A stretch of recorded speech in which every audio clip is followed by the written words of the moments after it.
Now, you probably noticed I don't feel about that war the way we were told we were supposed to feel about that war, the way we were ordered and instructed by the United States government to feel about that war. You see, I tell you, my mind doesn't work that way. I got this real moron thing I do. It's called thinking. And I'm not a very good American because I like to form my own opinions. I don't just roll over when I'm told to. Sad to say, most Americans just roll over on command. Not me. I have certain rules I live by. My first rule, I don't believe anything the government tells me. Nothing. Zero. Nope.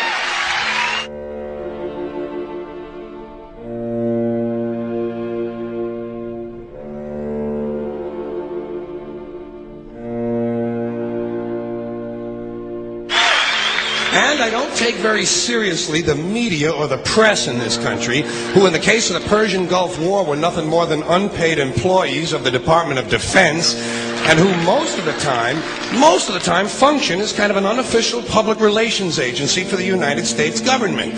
So I don't listen to them. I don't really believe in my country. And I gotta tell you folks, I don't get all choked up about yellow ribbons and American flags.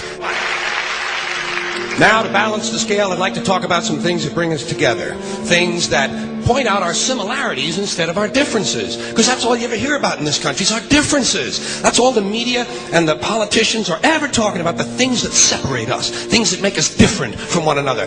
That's the way the ruling class operates in any society. They try to divide the rest of the people. They keep the lower and the middle classes fighting with each other so that they, the rich, can run off with all the fucking money. Fairly simple thing, happens to work. You know, anything different, that's what they're going to talk about. Race, religion, ethnic and national background, jobs, income, education, social status, sexuality, anything you can do, keep us fighting with each other so that they can keep going to the bank. You know how I describe the economic and social classes in this country? The upper class keeps all of the money, pays none of the taxes. The middle class pays all of the taxes, does all of the work. The poor are there just to scare the shit out of the middle class. Keep them showing up at those jobs. Politicians know that word. They use it on you. Politicians have traditionally hidden behind three things: the flag, the Bible, and children. No child left behind. No child left behind. Oh, really? Well, it wasn't long ago you were talking about giving kids a head start. Head start, left behind? Someone's losing fucking ground here. But there's a reason. There's a reason. There's a reason for this. There's a reason education sucks, and it's the same reason that it will never, ever, ever be fixed. It's never going to get any better. Don't look for it. Be happy with what you got. Because the owners of this country don't want that. I'm talking about the real owners now. The big, the wealthy, the real owners, the big, wealthy business interests that control things and make all the important decisions.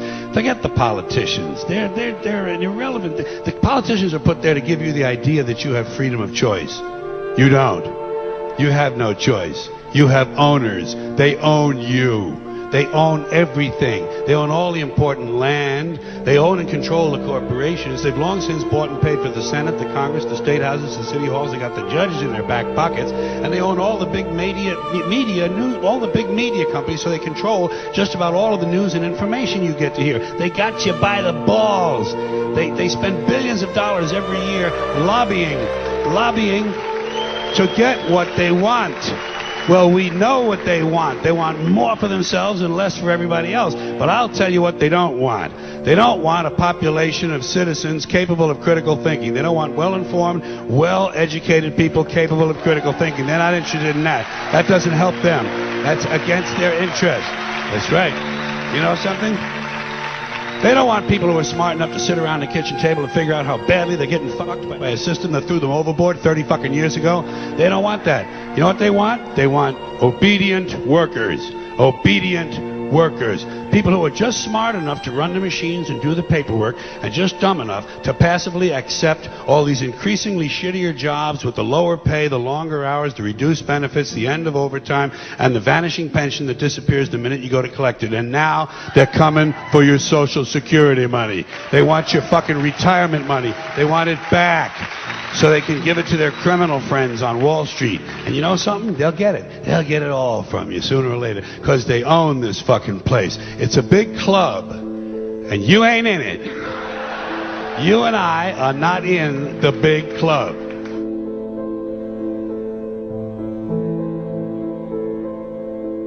The greatest form of control is where you think you're free when you're being fundamentally manipulated and dictated to.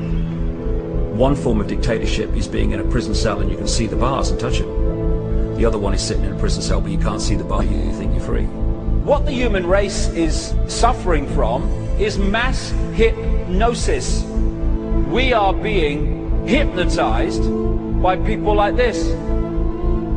Newsreaders, politicians, teachers, lecturers. We are in a country and in a world that is being run by unbelievably sick people. The chasm between what we're told is going on and what is really going on is absolutely enormous. The greatest hypnotist on planet Earth is a oblong box in the corner of the room. It is constantly telling us what to believe is real. Historically, the control and manipulation of political opinion has been the Freemasons' main weapon in gaining control of countries and states. Once in control of the rulers and politicians of a country, laws and political structures could be changed in accordance with their agenda. However, since restricting the body does not necessarily mean restricting the mind, the Freemason recognizes that their plan for a global government hinges completely on subduing the masses to their agenda, and thus eliminating opposition to their cause. And the greatest threat to their plan, posing more danger than any army or law, is the threat of a free-thinking mind. In order to eliminate this threat and to achieve their objective, the Masons have set about the boldest plan ever devised: the complete control of every aspect of human life, your life. And the weapons they are using against you are in your very homes, entertaining you and your children, and gradually indoctrinating you without you even realizing.